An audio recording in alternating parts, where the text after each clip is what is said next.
All right, there we go. See how much more optimal this angle is. So today's going to be, we're just pulling out of the house. Today's going to be interesting, an interesting car ride to the gym because we got two quick things to talk about. First one, and then the lift, of course. The first one, you guys are on the tripod right now. So I got the tripod today. Like I said, I didn't overnight it. I Amazon primed the hell out of that. The Rode mic, the little thing I'm going to have eventually, and then this fucking tripod that you guys are on right now. So hopefully that should optimize the location. I'm going to get a new car here shortly. I'm about to be selling this car. Anyways, the lift. The reason this car is interesting is because first thing is I'm going to talk about how do you approach training, okay, a certain muscle group when maybe you're a little bit sore from already hitting it, such as today. Today's a pull day, so we're going to be focusing on back and biceps, a little bit of rear delts. But my last back day, for the first time, oh fuck, I forgot my wrist wraps. Well, I'm on a time crunch today. I gotta fucking go out to dinner with one of my friends tonight in like an hour and a half, hour and 45, so I can't really be, screwing around today at the gym. I'll probably pick, honestly, one exercise for back and one for biceps and just, go hard on that one. Now, so the first thing, oh shit, I haven't even slammed the pre yet. God damn it. See, today's an off day because I'm off my game.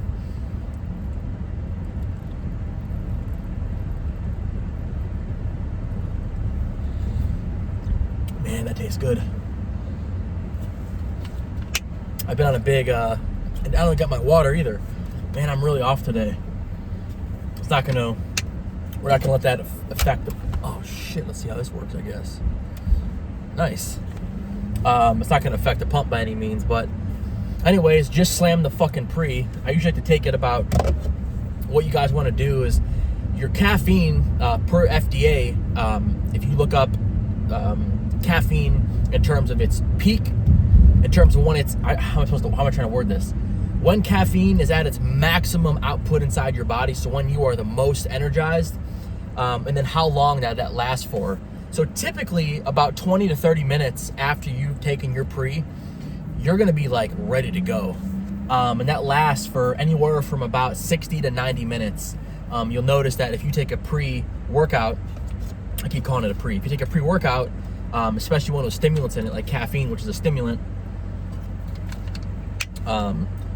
if you take it at, let's say, 4 p.m., you're not going to be energized at 9 p.m. Now, you will have some subtle side effects of that caffeine. Maybe when you go to sleep, you don't access your REM sleep, your deepest level of sleep, but you're not going to feel the beta-alanine tingles, 30 minutes after your lift. It's just not going to happen. So I just slammed this pre. Now, if you guys, so I'm about, the gym I'm at now, I'm only going to be here for a couple more days. I'm actually moving back to Ohio. I grew up there in Ohio, 23 years, lived in Ohio, and I moved here to Florida 2 years ago, and I'm moving back now. So I'm just turned 26. I don't know why that guy just beeped. It's like, it just turned green. Cut him some slack. Anyways, but this gym I'm going to now is about 7 to 10 minutes. It's about 7 minutes. We'll say 8 minutes from the house. So if I just slam the pre now, I got a 7 minutes, and then I'm gonna, stretch for another 10. We're talking 17 minutes. I'm still, at that point, 13 minutes away from my pre being at full effect. And that kind of works out perfectly because, I'm going to do a couple warm-up sets to get my shoulders warmed up, my lats, I like to pre-exhaust them. I shouldn't say that. I like to get them warmed up. I don't want to get to the point where they're fatigued by any means. I want to make sure that when I go for that first working set, whether it's, cable rows, whether that's lat pull downs, maybe you're doing bent over barbell rows, whatever you're starting off your pull days with, whatever movement, you want to make sure that's like going to be the peak. That'll be the heaviest and the most amount of intensity and the highest volume set you're going to do the whole workout is that first working set. So don't ever underestimate the power of, well, it's my first set, let me get warmed up. Get warmed up, but a warm-up set shouldn't be you doing, let's say we're doing incline barbell, one of my favorite exercises to do, or incline dumbbell. We're not going to want to do the bar for 2 sets, 95 pounds for 10 reps, 135 for 10 reps, 185 for 5 or 6, 225 for 5 or 6, and then we get to 250 for our first working set, because you're already going to be pre-exhausted, or you could say fatigued by that point, meaning your muscles are already a little bit, you've exerted some energy with the muscle group. So rather just actually warm up the muscle. Wait, do maybe the bar for 2 sets of 10 or 2 sets of 15. Really just try to just nice and slow squeeze with just the bar. Throw on 135 for maybe 1 or 2 reps just to make sure you got the motion down. Throw on 225 if you're obviously, make sure the weight that I'm talking about is relative to your strength. If you're a lot stronger, maybe go from 135 to 225 to 315. For me, I'm a pretty strong dude, so I'm going to go 135 for a rep or 2. I'll go 185 for a single, 225 for a single, and then I'm going to go to my working set, whatever that is. And by the time I get there, I just want to be warmed up. So today, I slammed the pre a little bit late. Now, that's my fault, right? That's my responsibility, as someone who's a fitness enthusiast and, who's embarking on this journey to become, just striated out of my mind. That's my problem. That's my fault for not taking this early enough. But I got it in my system, so that beta-alanine tingles should start kicking in here not too much longer. These angles are just so much better. You can actually see that I'm a pretty decent lad. Now, the second thing I want to talk about is training, and I'm pulling up to the gym here in a minute, is training a muscle group when it's already fatigued. So I don't want to overuse the word pre-exhausted or fatigued or sore, because for various obvious reasons. But when you get to the gym and you're like, man, what am I going to hit today? You should already know what you're going to hit. So for example, you're following a routine. So I'm doing push, pull, legs, rest. Yesterday, as we know, was a modified push day because my chest was, sore. It was already fully fatigued from the lift prior because I had my rest day. I ended up doing just chest. If you guys watched my first video. But I'm still following the program. I just added basically an additional chest day, which should have been a rest day because I had a little shoulder problem. So I'm just making sure to get everything twice a week. But today I'm going into my pull day. I tried to make sure to drink a lot of water yesterday and get good rest, but I was having a hard time sleeping last night. Just getting this move ready to plan this move back to Ohio. And so I woke up today and I'm like, oh, damn, my lats are still sore. So my biceps are rock solid. They're ready to go. But because my last back day, so let's think, yesterday was supposed to be rest, legs,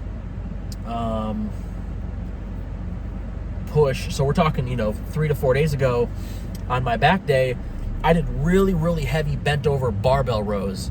And I really, really, really burned the shit out of my lats. And my rhomboids are still a little bit sore. Oh man.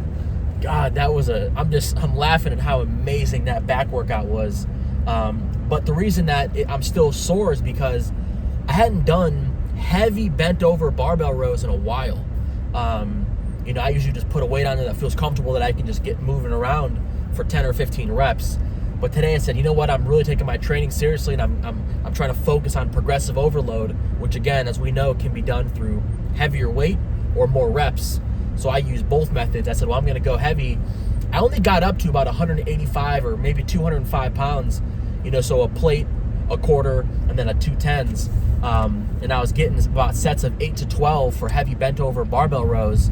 And I was really just trying to squeeze the lats, as much as I could, and not hold and pause for any stretch of the measure. But I was trying to really just squeeze on that concentric portion of the movement. Now, because of that, my back pump was insane. It's hard, especially for newer lifters, to really, really get a back pump because your back is such a large muscle group. You got your lats, you got your rear delts, you got your rhomboids, you got your traps, you got, you got part of your spinal erectors. All of that plays into a well-developed back, good muscle base and a relative level of leanness to kind of showcase the underlying muscle, okay? So I had a buddy of mine in high school, one of my best friends, who always had a hard time activating his back. It's funny to think about it because back in the day, we used to make a joke. He would always just train this, just chest, biceps, and triceps. You know, we call those the show muscles.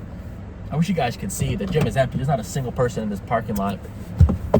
But it wasn't until he really decided to learn how to control and squeeze and get that solid muscle base developed that he could really start to get a good back workout.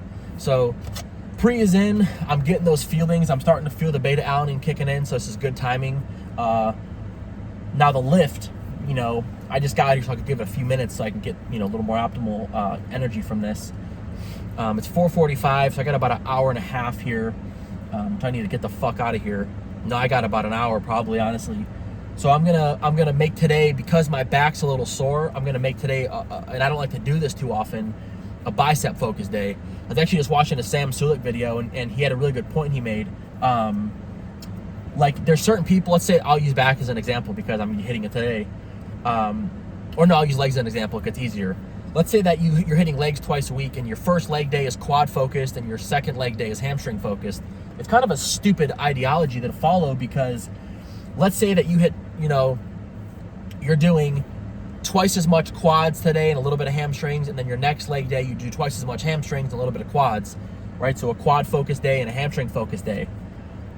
At the end of the week, you're doing the same amount of volume, right? If you just did half and half today and half the next time, you're hitting them both the same amount. So let's say you did 4 sets of quads, or we'll say you did, you know, 4 quad exercises and 2 hamstring, and the next week you did 4 hamstring and 2 quad.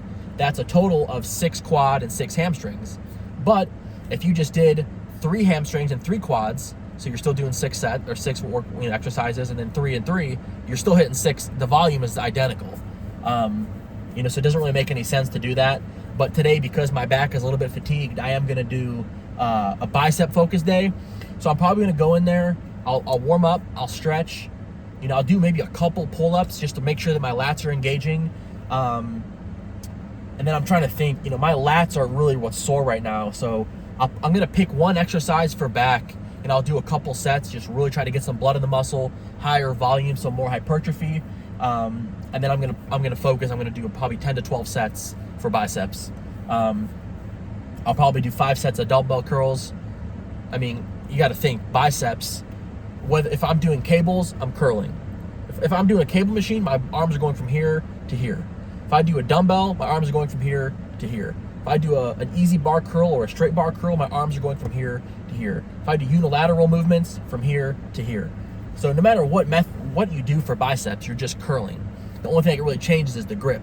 So if we're looking at our biceps, we have what's called a supinated grip, which is when your palm is facing up. It really is going to hit that long head of the bicep and really help build those peaks. And then you have a pronated grip, which is when your hand is facing down. Think of like pronation or supination, like you're holding a cup of soup, and then pronation is obviously the opposite. So when I'm pronating, a lot of times you'll see people doing dumbbell curls. They'll supinate at the top, come back down. Supinate at the top, come back down. And I'm going to do those today. So when you supinate at the very top, you get to the top of the movement, you supinate, you really squeeze that bicep, shove some blood in there. So I'll probably do 5 sets of dumbbell curls, and then I'll probably finish off with 5 sets of cable curls. So I'm gonna bring in my tripod. Hopefully it's not busy. And if it's not busy, I'm gonna record some sets. And if it is, then I'll just do what I did in the last video. But I'll really be able to get better recording when I'm in the gym, when I get my road mic here in a day or two. But yeah, let's go get this lift started.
Wish there was better lighting.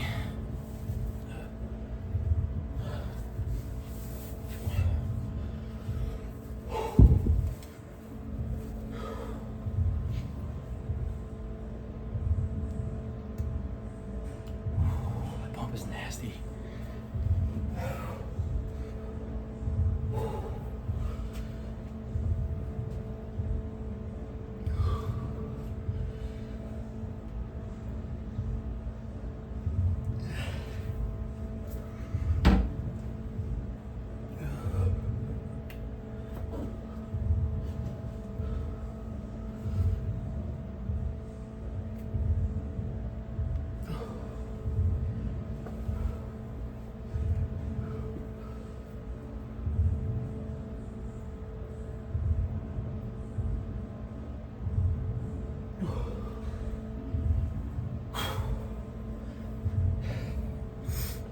So, as you can tell, I'm obviously at my highest body fat right now,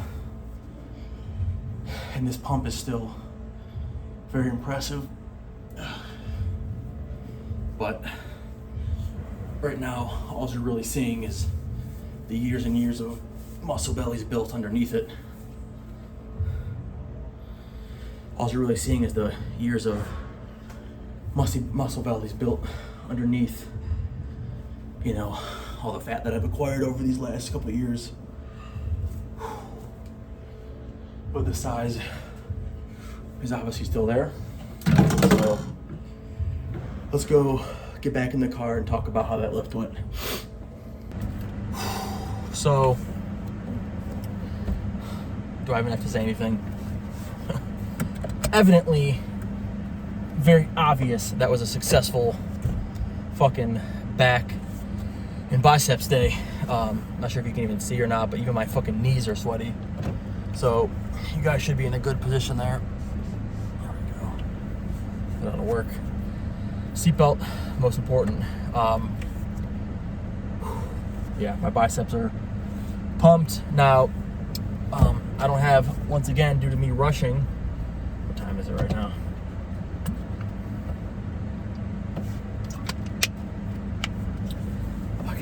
It's already after 5:30, so I got dinner in like 25 minutes, so I gotta go home, shower quick, fast, in a hurry, and then go get some fuel. So you know, people laugh if I say that, but you also know it's a good day when your fucking collar's stretched to all hell. But biceps are fucking inflamed. As you can see, the only back movement that I did, let's talk about the workout for a second. Going over these bumps, luckily you guys are all taken care of now. You know, those seated, and I didn't even plan on doing those, but when I walked in, I saw that machine open, that cable machine rather, and it was empty. It was just, you know, had the hook on it, and I'm like, I can probably do something with this. I thought about doing some straight arm pull downs where you keep your arms straight and you just squeeze the lat, similar to like a dumbbell pull over where you're focusing on the lat, but that's more of an advanced movement for those of you who are maybe beginners in your first year or two. That might not be the best way to build your lats. You know, by all means, if you're gonna do it and work your lats, it's gonna help. But it can be harder in those first couple years without that mind-muscle connection, you know, to really be able to engage the lats on those movements, like standing dumbbell crossovers, or even seated laying down pullovers. For some people do it for like your chest and your lats. So you got to really have that mind-muscle connection. So I was thinking about doing the cable version of that, but again, my lats were really sore. So really all I wanted to focus on was, you know what, let me use the single arm, you know, pull and pull down. You guys can see there I was doing, I don't know how many sets I recorded, but at first I did the whole stack for about 6 to 8 reps. And I was really focused on squeezing like that tie-in lat right here. So rear delts, I was kind of pulling it closer to my body and really trying to engage the upper lat and, you know, my rear delts. So I only did, I did 4 sets of that. I did 2 really heavy sets with the stack. I don't know which ones I recorded, I can't forget, or I can't remember. And then I recorded like a lighter, I did a lighter set and then a drop set. So the third set, I did a drop set. So that was 4 sets of that. And then I called it for back.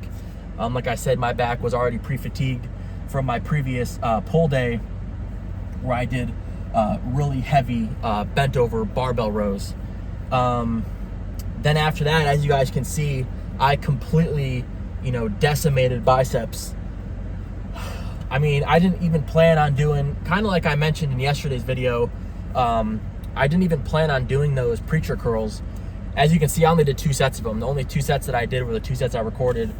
I'm not really the biggest fan of machine preacher curls. If I'm gonna do preachers, I like to basically mock it, and I like to use a bench that you would normally do like a lying or a seated, dumbbell press with, and I like to raise it up to about 70 degrees or so and back it up into a cable machine and use both arms and do cable preachers. I like I like the cable preachers better. But for to throw some variation in the lift and to do something I haven't done in a while, I did real heavy. If you guys can see, I'm not sure if you can see the weight or not. The first one I did almost the whole stack, and I was just trying to throw around as much weight as I could for a progressive overload. That was my first set, and just try to blast out, and then I got some partials there at the end just to keep the tension on the muscle. One of the biggest keys, of course, progressive overload, but that's done via what's called TUT, which is time under tension. So when it comes to training any muscle group, you really, and you can look at this on a daily basis or a weekly basis or even a per exercise or per set basis, is how long is that muscle staying under tension? Whether that's with a lot of weight, reps, however your volume looks, because you can do, sets of less reps with heavier weight, meaning if I go in there, I can put on like 250 on incline barbell bench. 250, I'm not going to be able to do that for a lot of sets, so instead of doing 1 set to failure, I might do 4 sets of a double. So maybe 1 set to failure looks like 5 or 6 reps. To get some more volume out of it, I'll do 2 nice controlled reps, right? I still got gas in the tank, but by doing 4 sets, my time under tension, my total exertion is now greater. So I'm doing 8 sets of 250 for incline versus 1 set to failure of 5 or 6. Now, for variability's sake, you can mix between those two. Maybe one day you go to failure, I would always like to switch it up. If you want to shock the muscle, you don't want it to get used to things, because in the early stages, your first couple of years, you don't really got to worry about, plateauing via not doing enough variety. But as you become more advanced, your body will start to plateau. And that's just what comes with it. You got to change something up. Maybe it's your routine. You got to rest more, drink some more protein, eat better, drink more water. Maybe change your pre-workout. You can get stagnant with your pre-workouts. If you're taking 110 milligrams of caffeine in your pre-workout and you do that for 6 months, 110 milligrams, or let's say 200 milligrams of caffeine, which is more common, your first month of doing it is going to be much more, effective, if you will, than your last month taking it. So you can even plateau with your pre-workouts. So always, you cycle through them, take some time off of caffeine. So then after we did those heavy preachers on the cable, which again, I don't really like the angle, because you can't really, the only time you can really see the bicep when you're doing preachers, if you see like there's no preacher curl machine, like you're not like this with a straight bar. All the preacher curls are at an angle, so you're really focusing, and I don't really like to, you're hitting your biceps, but you're hitting like that outer part of your bicep. If anything, you're focusing more on the outer part, so it can be hard to really, once you see like this and you extend and your biceps facing up, you can really see those peaks when you're doing the curls. So that second set there, I try to move it, and you just don't really get to see that much bicep activation. After that, I'm like, 2 sets is fine. I moved some weight around. Then I went on over to single arm cables, and man, that's really where I can squeeze. I go all the way down, flex your tricep at the bottom to get maximum. So basically, remember, we have the concentric portion of the movement and the eccentric portion. So when I go to the bottom of a bicep movement, like whether I'm standing or doing a standing dumbbell, I typically wouldn't do this with machines, although you probably could figure it out. When I get to the bottom of the movement, I flex my tricep, which basically signifies to my bicep that, hey, I'm flexed right now, so that means you must be fully stretched out. So, and then vice versa, if I'm flexing my bicep, my tricep is at peak extension, and then contract, right? So you have your muscles contracting and your muscles flexing, and then it's stretching. So when I flex my tricep, my bicep must be fully extended. And by basically flexing the tricep, my tri is just, you know, ringing up the bi saying, hey, you're ready to go for your next rep. And that's kind of how I've done that for a long time. Now, I have a lot of people that I've seen at gyms, people, you know, I went to school with and stuff that just, even on chest, they're just doing partials. Like, they don't go all the way up, they don't go all the way down. They like operate in this middle ground area, which is okay. But I mean, you're just, you know, your strength is not going to really, you want to do full range of motion, you know, as much as you can for the first portion of the movement. And then towards the end, okay, it's okay to swing a little bit, get some partials, or if you're doing, you know, squats, it's okay to have somebody assist you to get those extra burnout reps. But, you know, when you're in your first 3 or 4 working sets, I mean, you guys got to be kidding me if you're doing partial reps, especially on your first or second rep, you know. So that's just my opinion on it. You know, I think that my strength has kind of shown that really has helped me a lot in building and maintaining strength. But yeah, guys, it was a fairly simple bicep workout. So then after the single arm cable curls, I switched over to what has to be my favorite bicep movement, which is standing cable curls. That's honestly the best way because you have tension the whole time. You got to think, when you're holding a dumbbell or a barbell, when you pick up the weight, you're just holding it. You know, if anything, just your forearms are getting a work and maybe a little bit of your traps. But when you kind of engage and retract your scapula a bit, and once the first portion of the movement comes off, the tension starts. Tension. Then once you get to about right here, maybe 80 degrees or so and above, you're just basically holding it. If anything, there's pressure on your front delt. So you're just holding the weight at that point.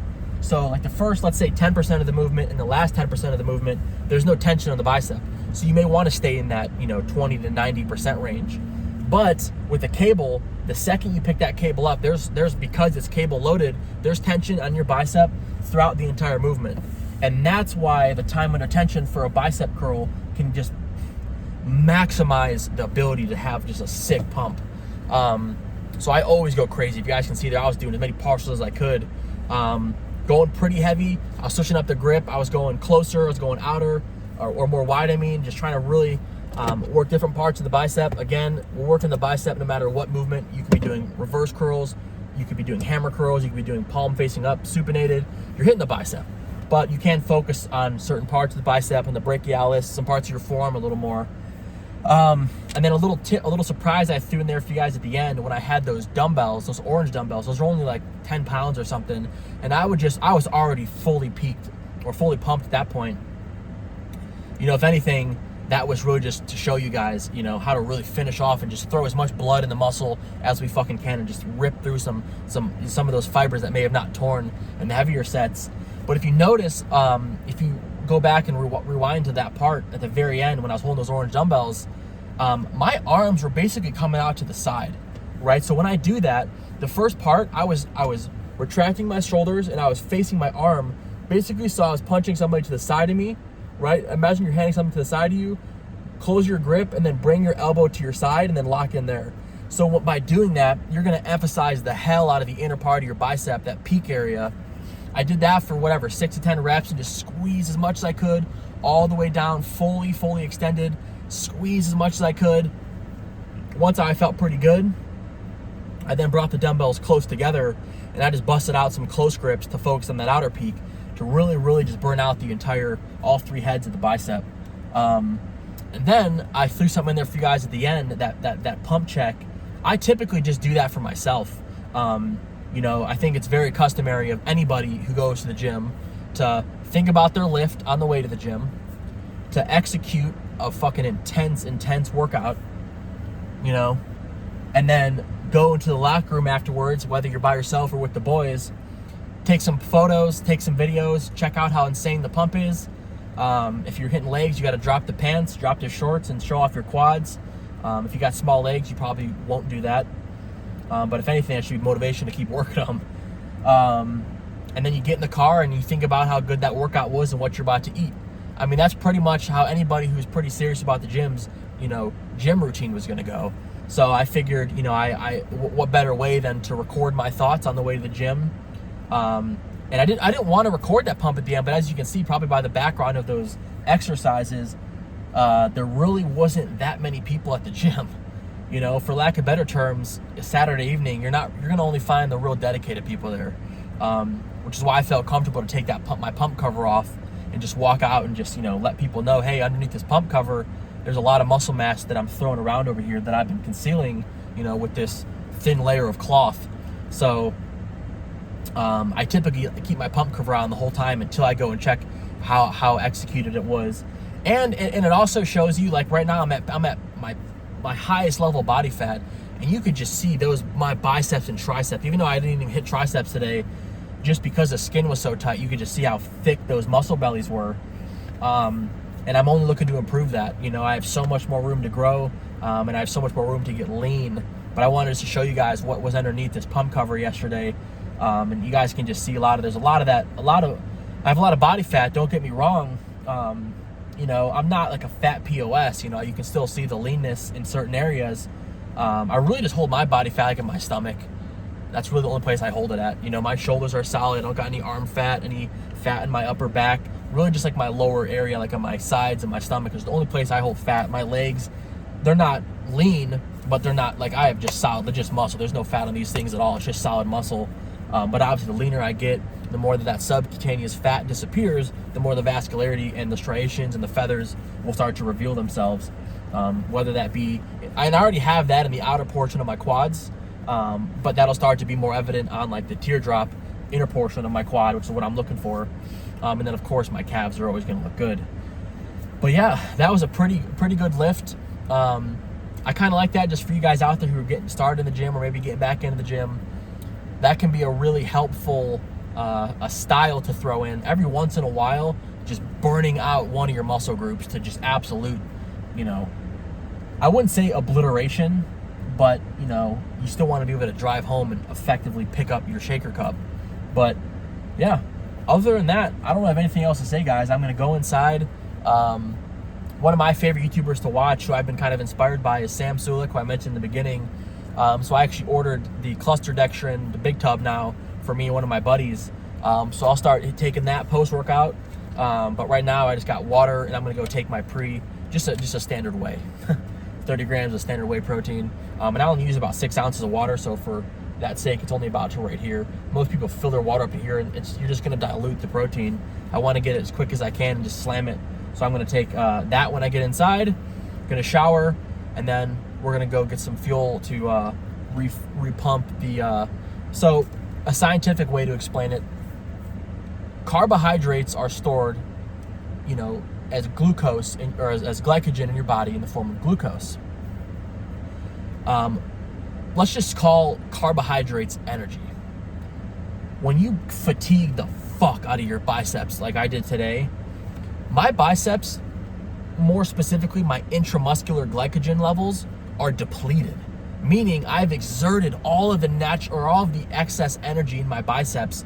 My glycogen levels are super low, which is why like a fast digesting carbohydrate or protein or just kind of get something in your body. I don't know if the anabolic window is real. I don't know if I don't know, but I do know from an anatomy perspective, my intramuscular glycogen is at an all-time low. I've depleted glycogen throughout a lot of my body, so I want to replenish that as quick as I can so I can start to rebuild that muscle tissue to get bigger and stronger, but not too much so we can cut down and not maintain, but to get leaner. So I wouldn't say that meal timing is of the utmost importance. You know, as I get more and more involved with my nutritionist here over the coming weeks, I'll kind of give you guys an update on whether that statement's, you know, even true or not. But yeah, I would say that, you know, bring a bag of protein to the gym. Maybe you guys take a mass gainer, the cluster dextrin, maybe some other BCAAs. As long as if you're taking your protein, you usually have amino acids in them. Your EAAs, which is your essential amino acids, you know, as long as you're eating food and taking protein, I don't necessarily see that BCAAs are the most important, but although they can help with recovery. But yeah, that was a pretty good lift, guys. I got my tripod here. Hopefully the road mic comes in the next day or two, but that effectively was back and biceps. And I did, you guys didn't get on camera, but I did one set of about 30 or 40 reps of just some face pulls with unilateral machines just to burn out some of my rear delts. But tomorrow is legs, specifically hamstrings and quads. We'll catch you guys tomorrow.